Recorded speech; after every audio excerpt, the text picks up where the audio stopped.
Hi, everyone. Welcome back to Maxed Out, Breaking Down the Halls with me, Lorena Coleman. We have so much to go over today. I actually want to begin with what happened the other day, which is the release of the teaser. Don't worry, I'm not going to give away any spoilers, but it was so good. I am so excited. How can something that is only 20 seconds long give us all so many feels, so many emotions, all of us? And I know I speak for the entire fandom. We are all counting down until November 7th. We cannot wait. I just want the summer to go by faster. I cannot wait until November. I definitely think that we should have a watch party. I do want to have a watch party with all of you. So yeah, my reaction to that teaser, amazing. Cannot wait. So I want to move over to shout outs. I want to begin the podcast today with giving out a shout out to a couple of fan pages on Instagram. There's the Maxton Edit, and also there's the Maxton Hall Spain fan page that you all should check out. So I really just want to jump into episode 3. There's so much that goes on. Episode 3 is called Exposed, and it's actually my favorite episode just because so much goes on. There's so many memorable scenes, and it really just picks up where we left off last week. So last week, in episode 2, Ruby's looking out the window and she's surprised when she sees that James showed up at her house and he's there to take her to see the dresses at the Beaufort showroom. You can tell that Ruby's nervous. She starts going through her closet. She's tossing clothes back and forth. She doesn't know what she's going to wear. She's looking in the mirror and she finally settles on a white blouse and a baby blue skirt and she heads out. And outside is Percy. He's talking to the mom. And also we notice that the sister and the dad are also outside. So everyone is outside waiting to see who is this? Who's shown up at the house? Why is this fancy car here waiting to take our daughter somewhere? So she gets into the car and she sees James. He's wearing a blue suit. He's wrapping up a call. And then when he finishes, she says, why the change of heart? Meaning, why did you decide to now show me the dresses? And he says, no big deal. Thought we'd just go there, take a look at the dresses, take some photos, and just head out. So you can tell that they're both kind of nervous. And we see that James, he's looking at his outfit and he looks over at Ruby's outfit and they're both wearing the same colors, which is basically that light blue and white. And Ruby says, is it true that Beaufort makes suits for King Charles? And he says, yes, but he teases her and says that maybe they'll run into him and that she'll have to curtsy. At that moment, she looks down at her outfit and she's nervous. And then James says, don't believe everything that you're told. So this is when Ruby says, so the rumors that I've heard about you, they're not true. And she says, I hear that you eat caviar every morning, that you bathe in champagne. And well, the third rumor, it has to do with breaking a waterbed. And James sets the record straight and he says that it wasn't a waterbed. So from there, James says that he's heard nothing about Ruby, meaning that he's not heard any rumors about her. And she says that, yeah, that's because she's invisible and therefore there's nothing to tell. So James says, tell me something that no one else knows, something that you haven't told your classmates. So she starts to tell him about how she's the first one in her family to go to university and how she got a scholarship to Maxton Hall and about her dream of going to Oxford. And it's at this moment that we see a change in James's face. Initially, he's surprised about what she's telling him, but then I think he's impressed by what he's hearing. And maybe he's realizing that his past actions, such as having the stripper show up to ruin the party, that all of that really wasn't what he should have been doing all along now, knowing that she's so focused on getting into Oxford. So all of this is happening in the car ride. And then suddenly the car stops and the sketchbook falls. So Ruby picks it up and she sees that there's a drawing of her house. I guess that's what James was doing. That's what he was drawing when he was waiting for Ruby to get ready. So she looks surprised and she wants to say something, but she doesn't. And he doesn't say anything either. He actually just grabs the book and puts it away. And Ruby just smiles. So what does that mean? So they arrive at the store and he helps her out of the car we see him extend his hand to her, and the camera stays there on their hands for a quick second. And then they walk inside and they meet Tristan. Tristan is the head tailor. And while Ruby's looking around in awe at the place, James is just staring at her.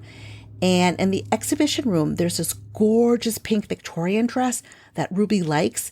And she starts taking a photo of it for the poster. And she sends it to the committee members. And it's at this moment when we see that James is taking a photo of her, which catches Ruby off guard. He then asks her if she wants to try on the dress, and she says that she will, but only if he puts on the Victorian suit. So this is when we start to hear this song. And actually, we heard it in the previous episode. I totally forgot to mention it. So let's go back to episode 2. When James starts texting Ruby to say that they can go see the dresses, in the background, we hear this song called Where's My Love, which now we start hearing in episode 3 when Ruby's going to go try on the dress and James is supposed to be putting on the Victorian suit. And I love this song. I had never heard it before. Actually, there are a lot of songs in Maxton Hall that I had never heard before, but I really like all of them. So yeah, Where's My Love is playing. And I remember hearing earlier in the year, there was this interview that Harriet had done with Prime Video.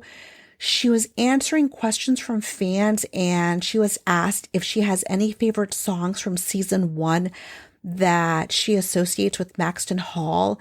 And she says that she does. And she says that she, Sonia, and Damien had discovered Where's My Love, and that their director, Martin, had heard it as well. So I'm so glad that they decided to play it or to air it in the show. I think it's really pretty and it really matches the scene that we're about to see. So then we see Ruby putting on the dress while James is playing the piano when suddenly we have a slow-mo of Ruby coming down the stairs. And this is when we hear, Where's My Love? And James looks up. He walks over to her. He has a look on his face, almost like he can't believe how gorgeous she looks. He's just staring at her. He's speechless. It's like he's in a trance. So he walks over and he wants Tristan to take a photo of Ruby so that she can show her family.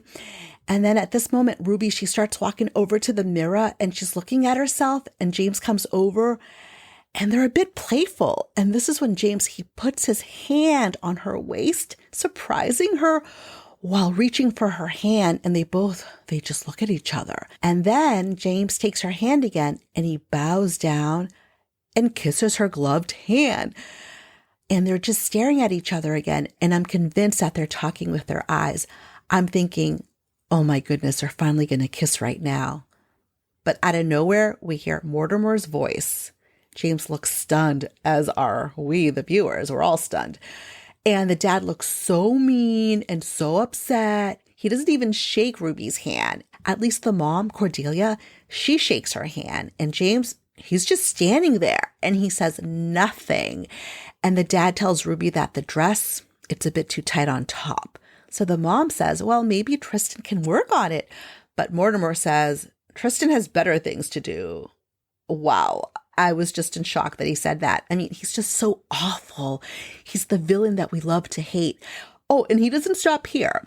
He then says he's not sure that this is the best image that he wants Beaufort to project, but the mom says that James could put the photo on social media before the launch of young Beaufort.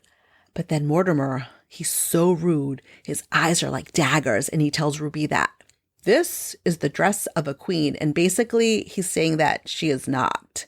So James, once again, he's just standing there. He's saying nothing, nada. Ruby looks at James. She's waiting for him to defend her, to say something. But he says nothing. So Ruby returns, and James finally speaks to her, saying that Percy is waiting to give her a ride. We can then see that Ruby's eyes are moist, but she's strong, and she thanks James for the unforgettable afternoon. And then she curtsies the dad. So Ruby goes outside. We see that Percy is there. He's holding the door open, but Ruby says, I'll take the train. I notice that the camera then goes over to Percy's face, It's like he feels her pain because he knows that Mortimer probably said or did something awful to make her leave without going back with James. So I'm going to just go ahead and jump ahead. So now Ruby's back at school. She walks into the building and she sees this huge poster of her and James from when they were wearing the Victorian outfits. And she is not happy at all. And she spots James and she says to him, "Can we talk?" So they go outside and she basically tells him that she's upset that she put the poster out there because now she's no longer invisible. And that also she wants to go back to how things were before, meaning when he didn't even know that she existed. And she just walks away. So I'm going to shift over to a scene where Lynn finds Ruby crying in the bathroom. And Ruby tells her basically what happened at the showroom. And Ruby also says to Lynn that Lynn probably wouldn't be her friend if her father hadn't had their financial situation. And this actually surprises and really hurts Lynn. So she's basically telling her that if the dad hadn't have gone broke, Lynn never would have spoken to Ruby and they never would have been friends. So I'm going to go ahead and jump ahead. And now Ruby heads over to the Oxford prep class and she basically has a meltdown. The first thing that I notice in the classroom is that Cyril is teasing her. He's asking her if she's late because she's basically hanging out with James. And he wants to know what is happening with James.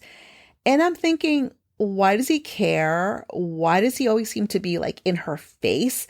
And I'm wondering, is there history between these two? Because remember, as I said in episode 1, I hadn't seen anything about this show. I hadn't seen the preview, the teaser.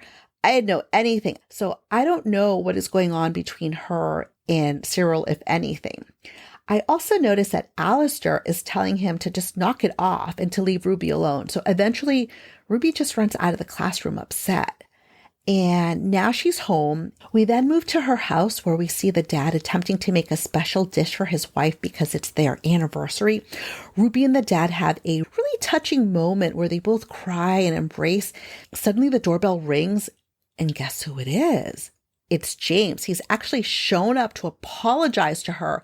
And he tells her that what happened, that it had nothing to do with her, meaning when they were over at the showroom and she was trying on the dress, his behavior, the dad's behavior, it had nothing to do with Ruby and all to do with James. But Ruby doesn't buy it and she thinks that James is embarrassed by her. But James says, "No, I embarrassed myself." And at this moment, they're just staring at each other once again, talking with their eyes. There's all of these feels that I'm getting. And he also starts to invite her to the party, to Cyril's party, that is. But she tells him that life, parties, Maxton Hall, that's his world. And she wants nothing to do with it, that she's happy in her world.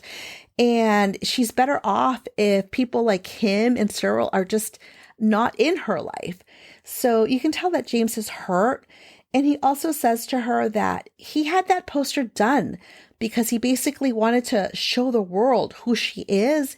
And she says that they're just laughing at me. People are laughing at me because of that poster. And he says, no, that they want to know who that girl is. They want to know who the girl is behind that poster and that they deserve to know because she's really special.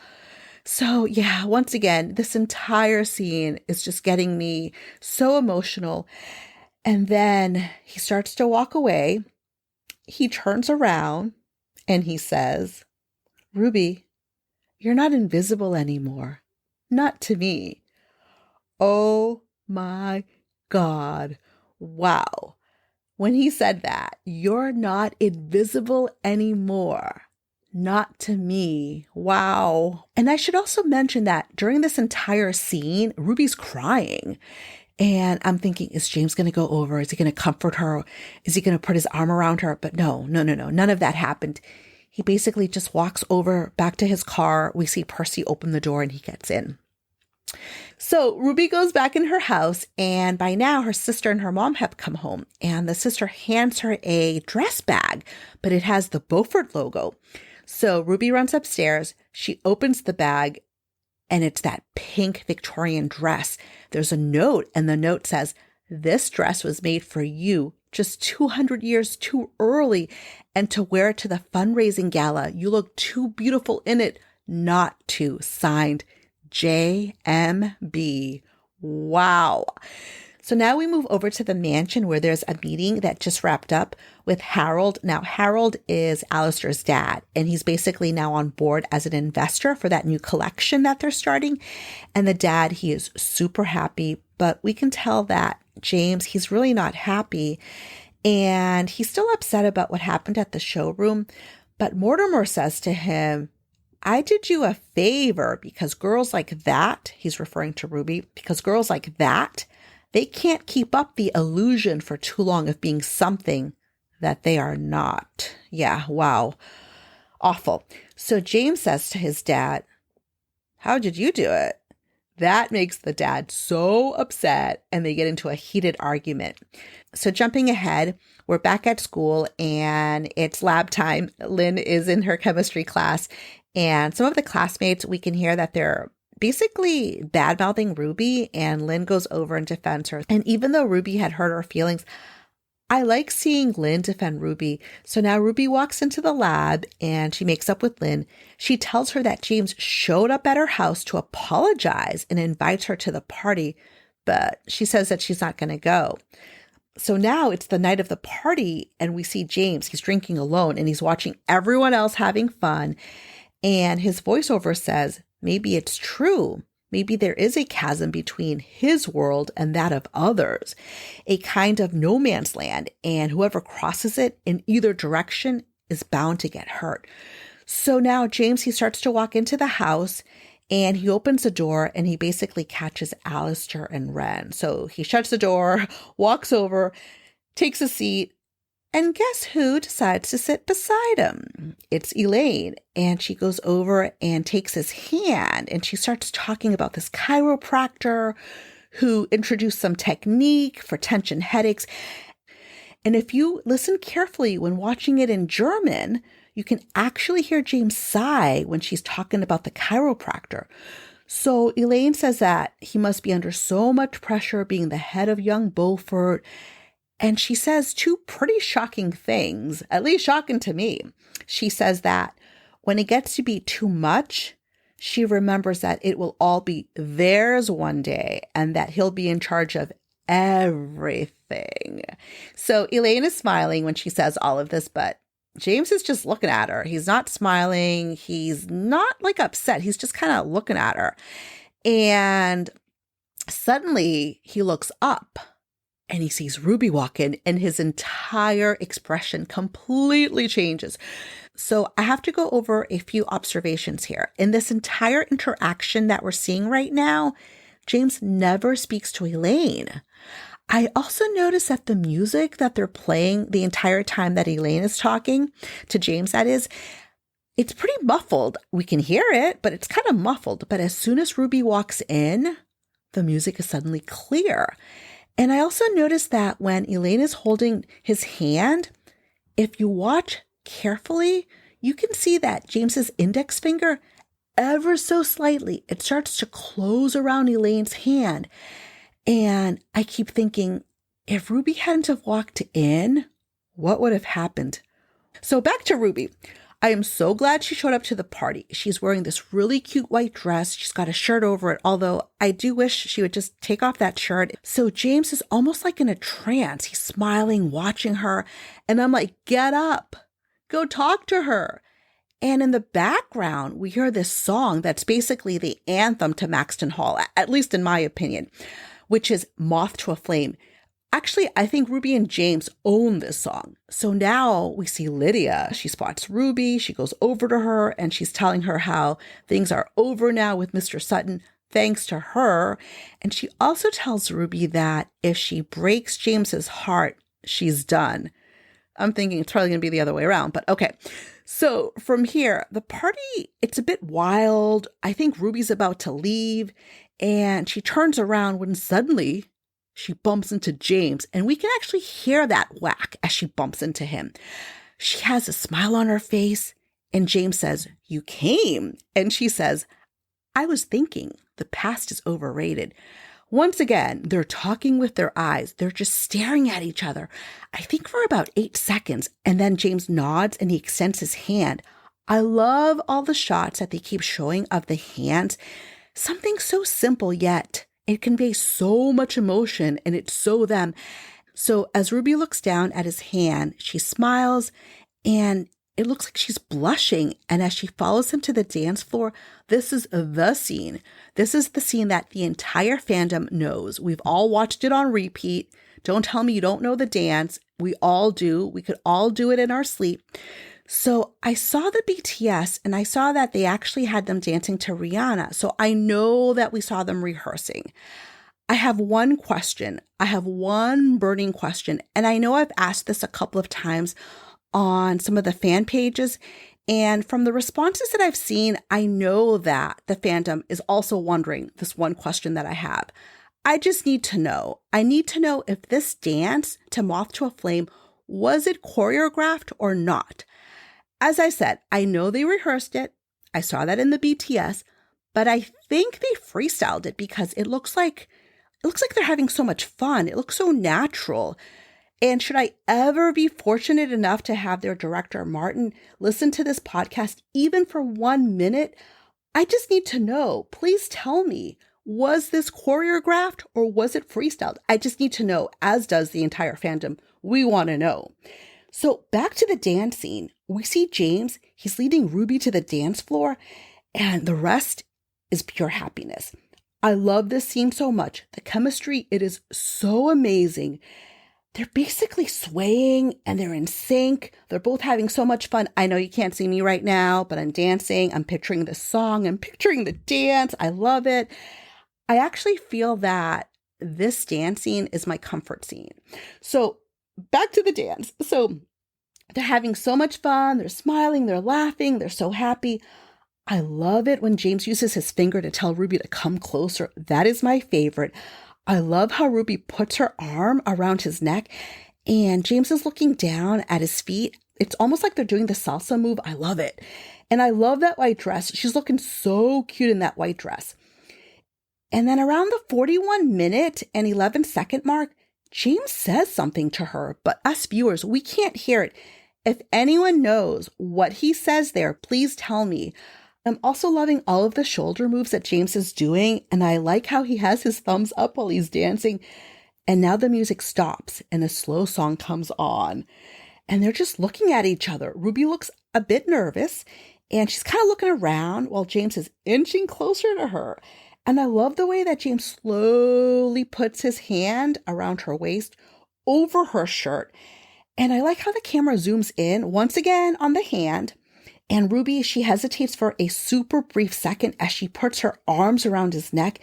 And if you listen carefully, you can actually hear James gasp ever so slightly. Ruby has her hand in his hair and their eye connection is so intense.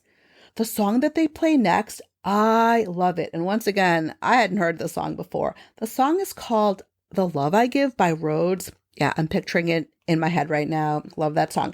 So we hear Ruby say, "Thank you for the dress."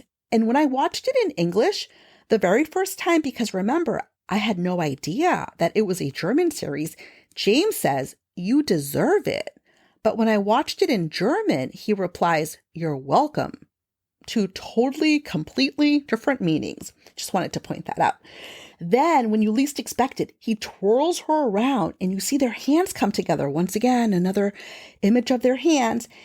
And how can something so simple as their hands coming together make the viewer have so many emotions, so many feels?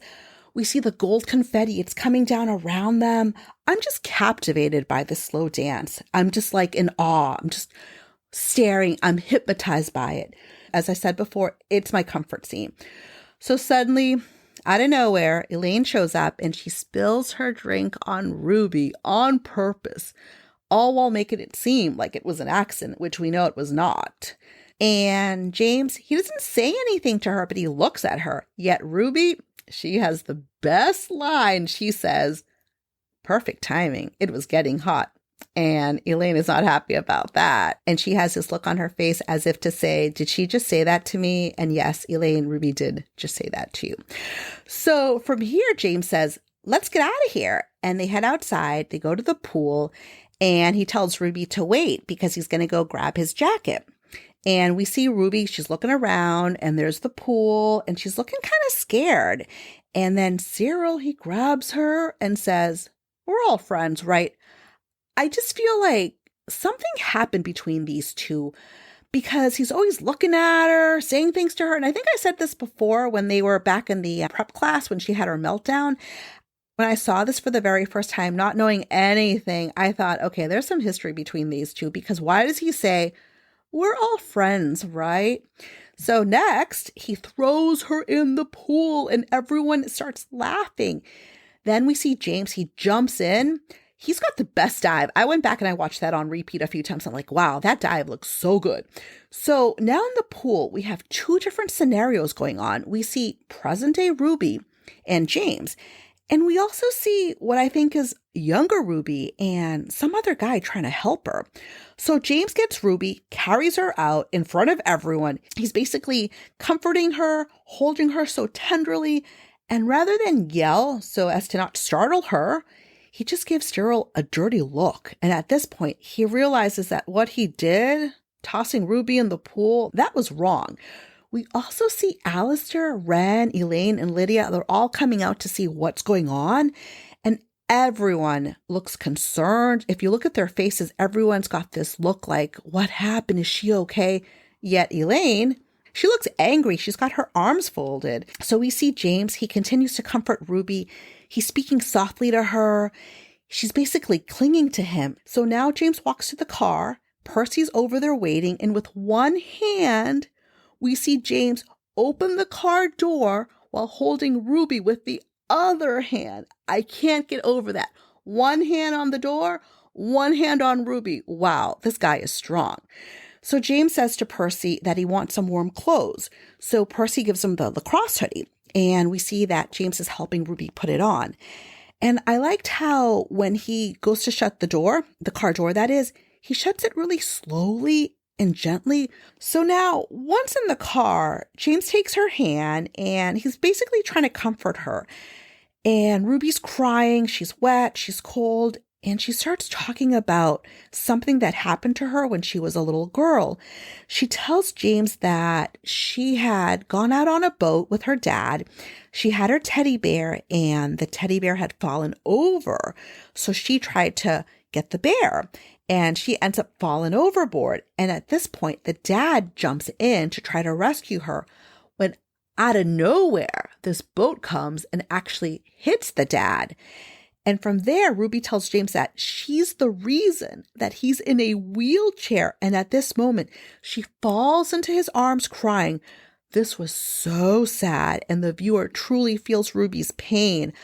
I love how James, he's just holding her. He's providing comfort. He's holding her hand. He's putting the blanket on her. He's basically using his entire body to hold her. And all while resting his chin on her head. So yeah, this scene right here in the car, heartbreaking. We also notice that Percy keeps kind of looking back. And you can tell that he too is touched by what's occurring. And now, at this point, we hear this song that absolutely fits what is going on. And once again, like I keep saying, I had never heard this song before. It's a song called I Found by Amber Run, which has lyrics that are absolutely perfect for what we're seeing. We hear these lyrics here. I found love where it wasn't supposed to be, right in front of me. Like Ruby. Talk some sense to me. Wow, it just fits the scene. Ruby is right in front of James and he's falling in love with her. Yeah, this scene right here just totally broke me. So now they arrive at Ruby's house and she's asleep on his lap and he's touching her hair. And then we hear Percy ask James if he should circle around the block once more, meaning that he's already been circling around the block a few times so that Ruby can sleep a little bit more. James looks up and he says, I don't know what I'm doing here, Percy. And we see this tear fall from his eye as he looks at Ruby. He's totally falling for her. And the fact that he's getting emotional and crying, and that's how episode 3 ends. So as this episode ends, I'm thinking, what is going to happen? What's going to happen when she wakes up? Is he going to carry her into the house? So much has happened here. Major turning points, the music, the acting, the chemistry, the hands. Everything about episode 3 was so good. So I need you to tell me, what was your favorite scene within episode 3? Was it the dance? Well, there were 2 dances. Was it the pool scene? Was it the car scene? Was it the dress scene? I mean, there's so many scenes. Oh, the apology. Don't forget about that. Was it that scene? You have to tell me. Write into me. Text me. Send me a DM. Send me an email. I want to know. So that wraps up today's podcast. And if you like what you're hearing, join me next week because the saga continues and we're going to see what happens once she wakes up. Talk to you soon.